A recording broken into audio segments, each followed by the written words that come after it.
അങ്ങനെ ഒരു 20 കിലോമീറ്റർ യാത്ര ചെയ്ത് നമ്മൾ കേദോഹള്ളി എന്ന വില്ലേജിൽ എത്തിയിട്ടുണ്ട്.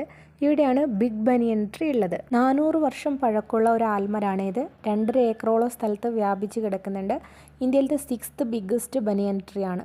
അപ്പോൾ നമുക്കൊരു ഡൗട്ട് തോന്നും, ഫസ്റ്റ് ബിഗ്ഗസ്റ്റ് ബനിയൻ ട്രീ ഏതാണെന്ന്. അത് ആന്ധ്രയിലാണ്. എനിക്കിതിൻ്റെ മെയിൻ അട്രാക്ഷനായിട്ട് തോന്നിയത് ഇവരിത് വളരെ നീറ്റായിട്ട് മെയിൻറ്റെയിൻ ചെയ്യുന്നു എന്നുള്ളതാണ്. പിന്നെ സന്ദർശകർ മരത്തിൻ്റെ അടുത്ത് പോകാതിരിക്കാൻ വേണ്ടിയിട്ട് പ്രത്യേകം ഫെൻസിങ്ങും നടപ്പാതയും ഒക്കെ കൊടുത്തിട്ടുണ്ട്. നമുക്കിവിടെ വന്നാൽ ശരിക്കും ഒരു പാർക്കിൽ വന്ന ഫീലാണ് ഉണ്ടാവുക. ഇതൊരു ഒറ്റ ആൽമരാണ്. അതിൻ്റെ വേരുകൾ മണ്ണിലേക്ക് ആഴ്ന്നിറങ്ങി 2.5 ഏക്കറോളം സ്ഥലത്ത് പടർന്ന് പന്തലിച്ച് നിൽക്കുന്ന കാഴ്ചയാണ് നമുക്കിവിടെ കാണാൻ കഴിയുക. ഞാനിവിടെ സെക്കൻഡ് ടൈമാണ് വരുന്നത്. എന്നെ ഇവിടേക്ക് അട്രാക്ട് ചെയ്യുന്ന വേറൊരു ഫാക്ടർ ഉണ്ട്. അതെന്താണെന്ന് ഞാൻ വഴിയെ പറയാം കേട്ടോ. ഇവിടെ ധാരാളം കുരങ്ങന്മാരുണ്ട്.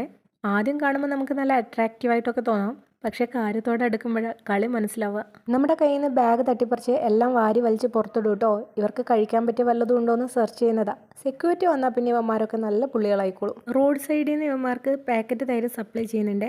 അതിരുന്ന് കഴിക്കുന്ന കാഴ്ച ഇപ്പോൾ ഈ കാണുന്നത്. ഇന്ന് സൺഡേ ആയതുകൊണ്ട് അത്യാവശ്യം നല്ല തിരക്കുണ്ട്.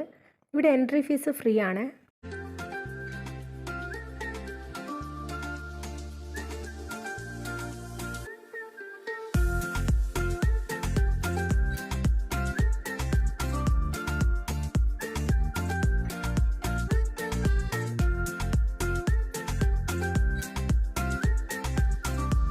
2000-ലെ ശക്തമായ കാറ്റിലും മഴയിലും ഈ ആൽമരത്തിൻ്റെ മെയിൻ റൂട്ട് നശിച്ചു പോയതാണ്.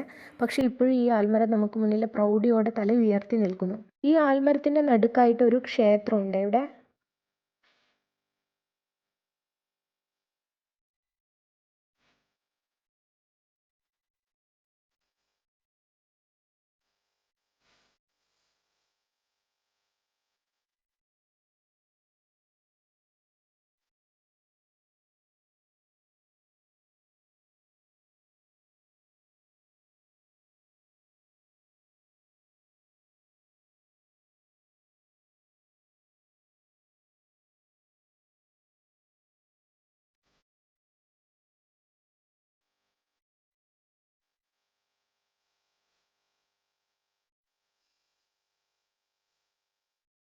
അങ്ങനെ ബിഗ് ബനിയൻ ട്രീൻ്റെ കാഴ്ചകളൊക്കെ കണ്ട് ഞങ്ങൾ ഇവിടുന്ന് മടങ്ങാണ്. വരുന്ന വഴിക്ക് എല്ലാവരും ഒരു ഐസ്ക്രീമൊക്കെ കഴിച്ചു. ഇനി ഇതിൻ്റെ നെക്സ്റ്റ് പാർട്ട് ഞാൻ അടുത്ത വീഡിയോ ആയിട്ട് ചെയ്യാം കേട്ടോ.